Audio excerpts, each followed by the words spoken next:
పొత్తూరి విజయలక్ష్మి గారు రచించిన ఒక చక్కటి కథ విందామండి. అయితే ఈసారి కూడా నా కోరిక తీర్చవన్నమాట అడిగాడు విశ్వం. ఏమిటండి మీరు మీ వ్యవహారం ఎవరైనా వింటే నవ్విపోతారు అంది ఉమ. ఎందుకట నవ్వడం? ఎవరి సరదా వాళ్ళది. నా సరదా ఇది. నువ్వు నా భార్యవి. నేను కోరిన కోరికలు తీర్చాల్సిన బాధ్యత నీది కాదా? ఎప్పుడు ఏం అడిగినా కాదు పొమ్మంటావేం? గట్టిగా అడిగాడు. మీకు ఖచ్చితంగా పిచ్చెక్కింది. ఇదంతా నా కర్మ అన్నది ఉమ. నీ కర్మ కాదు నా కర్మ. గతంలో ఏదో సరదా పడితే గాలి సోకిందని నానా జాతర చేయించావు. ఇప్పుడు పిచ్చి పట్టిందని ప్రచారం చేసి నన్ను పిచ్చాసుపత్రిలో పారేయించు ఆక్రోశించాడు. అవునవును, ఇదంతా సరదా కోసం చేస్తున్నాను. ఏ ఆడదైనా మొగుడు ప్రయోజకుడిని ప్రచారం చేసుకుంటుంది గాని, గాలి, పిచ్చి అని బయటికి చెప్తుందా? మీ తలతిక్క వేషాల వల్ల నా బతుకు బజార్న పడుతుంది. ఉమ కంఠం భారమైంది. ఈ ఏడుపు ఎప్పుడూ ఉండేదేగా. అసలు విషయం తేల్చి చెప్పు. ఈసారి అటో ఇటో తేలిపోవాల్సిందే. నేనెంతో సరదాపడి, డబ్బు ఖర్చు పెట్టి, ఎంతో శ్రమపడి ప్రయత్నాలు చేసుకువస్తే, అయ్యో కట్టుకున్న మొగుడే అంత శ్రమపడి సరదా పడుతున్నాడే అని కాస్తైనా జాలి ఉందా నీకు? నిలదీసి అడిగాడు విశ్వం. టపామని తలబాదుకుంది ఉమ. ఇదెక్కడ గోల మహాప్రభో! రాను రాను రాజుగారి గుర్రం గాడిద అయిందన్నట్లుంది మీ వ్యవహారం. ఇంటి నిండా జనం. నలుగురూ చూస్తే మన పరువేం కావాలి? ఆ మాత్రం ఇంగితం లేదు. ఏళ్ళొచ్చాయి ఎందుకు? ఏడవనా? విరుచుకుపడింది. నువ్వు ఊ అంటే ఆ ఏర్పాట్లు కూడా నేనే చేస్తాను. ఈసారి నా సరదా తీర్చకపోయావంటే ఏ హిమాలయాలకో పోయి సన్యాసుల్లో కలిసిపోతాను అని గట్టిగా వార్నింగ్ ఇచ్చేసి గదిలోంచి బయటకు దూసుకుపోయాడు విశ్వం.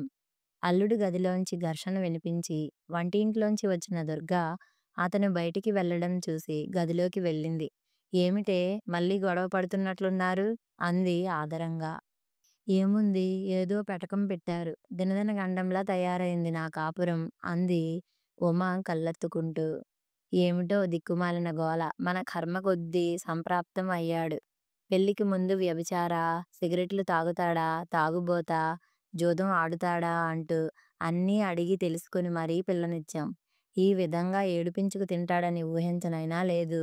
ఎక్కడా కనీవినీ ఎరగం అని బాధపడి కూతుర్ని ఓదార్చింది. ఈ గొడవకంతా కారకుడైన విశ్వం పొలంగట్ల మీదుగా రయ్యిమంటూ సైకిల్ తొక్కుకుంటూ పోతున్నాడు.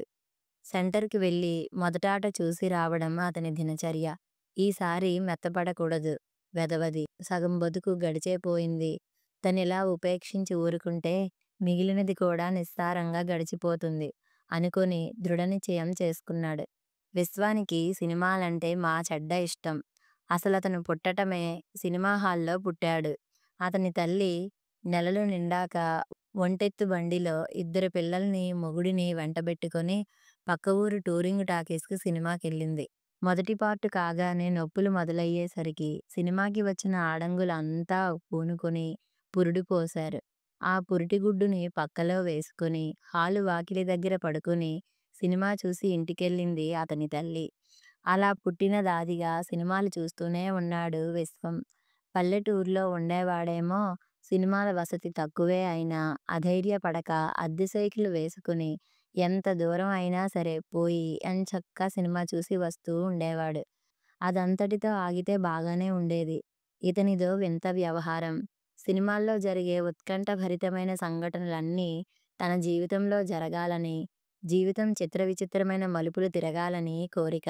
చిన్నతనంలో ఏదో ఒకరోజు తల్లిదండ్రి తనని పిలిచి, బాబూ నువ్వు మా కన్న కొడుకువి కావు, ఫలానా తిరణాల్లో దొరికావు అని చెప్తారేమో అప్పుడు తను వెళ్ళి అసలు తల్లిదండ్రుల కోసం వెతికి వాళ్ళ కాళ్ళ మీద పడి వాళ్ళని ఆనంద పరవశంలో ముంచెత్తొచ్చు అని సరదా పడ్డాడు.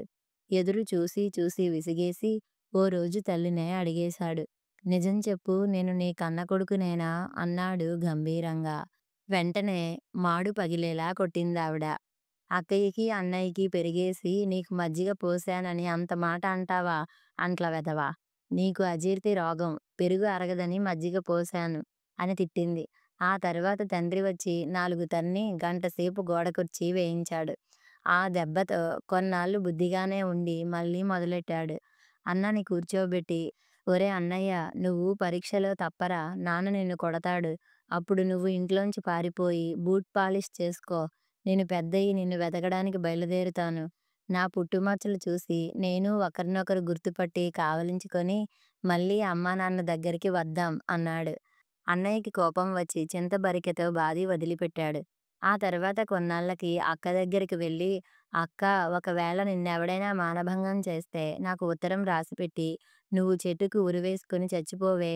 నేను నిన్ను అన్యాయం చేసిన వాడి మీద పగ తీర్చుకుని జైలుకెళ్తాను అన్నాడు ఆశగా. అక్క భోరున ఏడిచి వెళ్ళి తల్లితో చెప్పింది. అంతే. ఆవిడ వెంటనే గరిటె కాల్చి వాత పెట్టింది. అలా గడిచిపోయింది విశ్వం బాల్యం అంతా. యవ్వనంలోకి అడుగుపెట్టాక చదువు అంతగా వంటబట్టకపోయినా కుర్రాడు బాగానే ఉంటాడు కాబట్టి పొరుగుర్లో కాస్త కలిగిన కుటుంబం వారు తమ ఏకైక పుత్రికనిచ్చి పెళ్లి చేశారు.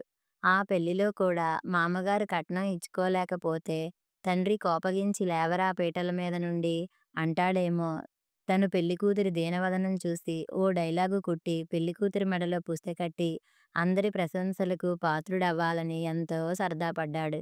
నవ్వుకుంటూ భుజం భుజం రాసుకుంటూ పెళ్లి పందిట్లో తిరుగుతున్న వియ్యంకులని చూసి అలా ఇకిలించుకుంటూ తిరిగే బదులు ఎంచక్కా కొట్టుకు చావరాదు అని విసుక్కున్నాడు. ఆ రాత్రే శోభనం. గదిలోకి రాగానే భార్యను పలకరించి, నువ్వెవరినైనా ప్రేమించావా? ప్రేమిస్తే భయపడకుండా చెప్పు. నా విశాల హృదయంతో నిన్ను క్షమిస్తాను అని పీక్కుతిన్నాడు. అబ్బే, అలాంటిదేం లేదు అనేసింది ఉమ. అతనికి చిరాకేసింది. జీవితం అంతా ఇలా చప్పగా సాగిపోతుంటే ఇక మలుపు తిరిగేది ఎప్పుడు? అందుకే, సరే నువ్వు ప్రేమించకపోతే పోయావు. నేను ఆ అమ్మాయిని ప్రేమించాను. మా అమ్మా నాన్న బలవంతం మీద నిన్ను పెళ్లి చేసుకున్నాను. మనిద్దరం లోకం దృష్టిలో మాత్రమే భార్యాభర్తలం. నువ్వు దిండు తీసుకుని కింద వేసుకుని పడుకో. నేను మంచం మీద పడుకుంటాను. నా ప్రేమ కోసం పూజలవీ చేసుకో. నెమ్మదిగా నా మనసు మార్చుకుంటాను అన్నాడు. వెంటనే తలుపు తీసుకుని బయటికి వెళ్ళిపోయింది ఉమ. తల్లితో జరిగినది అంతా చెప్పింది. ఆవిడ వెళ్ళి భర్తని లేపింది. ఆయన వెళ్ళి వియ్యంకుడిని లేపాడు. ఆరుబయట పెద్ద పంచాయతీ జరిగింది.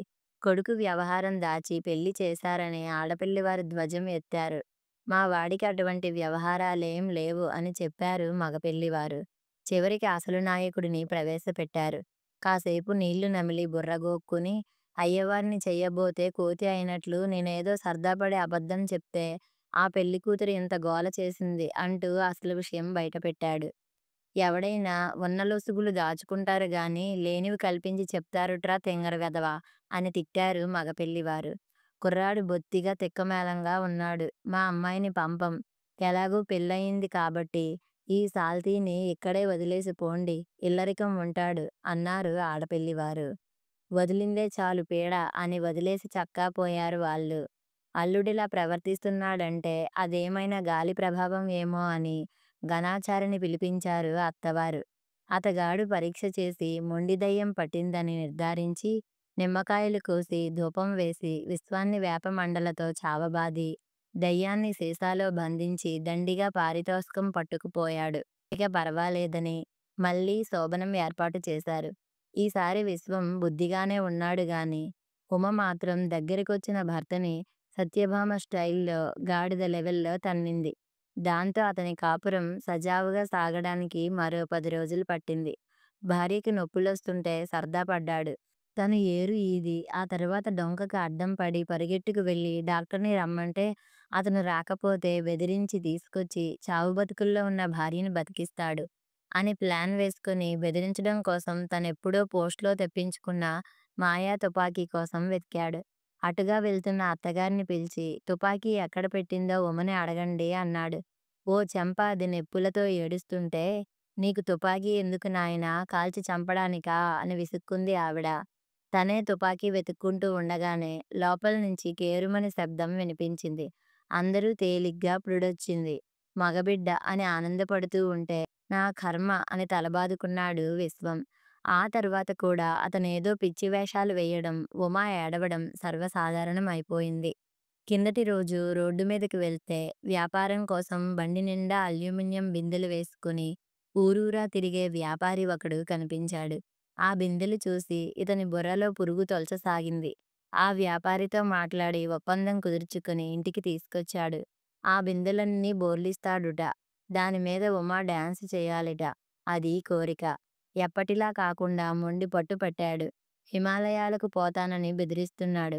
తిక్కమేళం పోయినా పోతాడు. పోనీ నువ్వే ఏదో సర్దుకుపోవే అందామంటే మరీ బొత్తిగా బిందెల మీద నిలబడి డాన్సేం చేస్తుంది? ఆకుచాటు పిందెలా పెరిగిన అయినింటి ఆడపిల్ల. ఏం చెయ్యాలా అని ఇంటిల్లపాది నెత్తిన చేతులు పెట్టుకుని నట్టింట్లో కూర్చున్నారు. అదే సమయంలో ఆపద్బాంధవుడిలా వచ్చాడు రాజారావు. ఈ రాజారావు ఉమకి పెత్తల్లి కొడుకు. ఏమిటర్రా అలా కూర్చున్నారు సర్వం మునిగిపోయినట్లు అన్నాడు.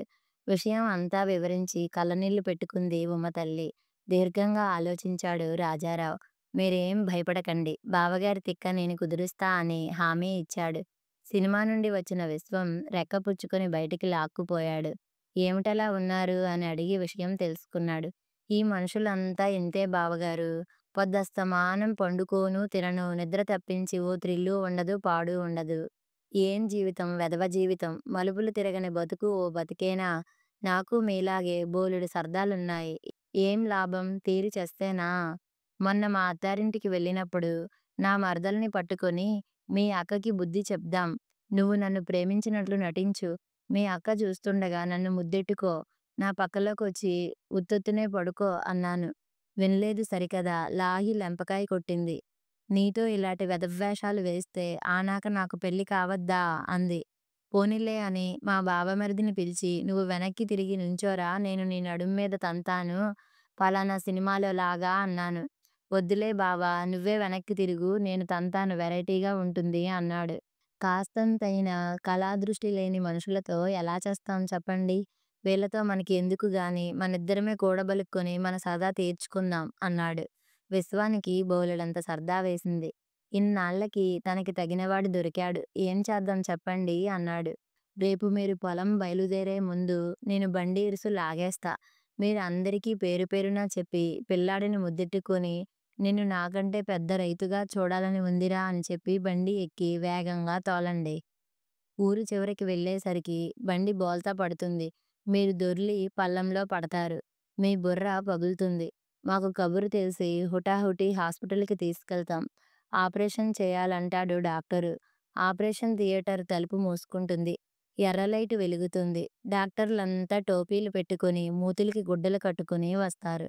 పెద్ద లైటు వెలుగుతుంది. రక్తం బాటిల్, ఆక్సిజన్ సిలిండర్. డాక్టర్ బయటికి వచ్చి పెదవి విరుస్తాడు. మొహం మీద గుడ్డ కప్పుతాడు. అంతా గొల్లున ఏడుస్తారు. ఇంటికొస్తాం. మిమ్మల్ని కుర్చీలో కూర్చోబెట్టి స్నానం, ఆ తర్వాత బొట్టు పెట్టి పూలదండ, పాడె మీద అంతిమయాత్ర. ముందు కుండతో నిప్పు పట్టుకొని ఏడ్చుకుంటూ మీ నాన్న. చితి మీద మీరు, చితికి నిప్పు, ఎగసిన మంటలు. ఫెడిల్నా కపాల మోక్షం. వింటున్న విశ్వం కెవ్వున అరిచాడు. చాల్లే నోర్ముయ్ అన్నాడు వణికిపోతూ. అది కాదు బావగారు నాకు సరదాగా ఉంది బతిమాలాడు రాజారావు. మండినట్లే ఉంది నీ సరదా. పిల్లికి చెలగాటం ఎలక్కి ప్రాణ సంకటం అంటే ఇదే. మళ్ళీ మాట్లాడావంటే పళ్ళు రాలగొడతాను అన్నాడు. సరే ఏం చేస్తాం మీరు సహకరించడం లేదు. భవిష్యత్తులో మనసు మార్చుకుంటే నాకు కబురెట్టండి వచ్చి బండి ఇరుసు పీకేస్తా అని హామీ ఇచ్చాడు. బెదిరిపోయిన విశ్వం మళ్ళీ ఎప్పుడూ థ్రిల్ జోలికి పోలేదు. జీవితం మలుపులు తిరగాలని అనుకోలేదు. దెబ్బకి దయ్యం వదిలింది. తిక్క కుదిరింది. కథ సమాప్తం.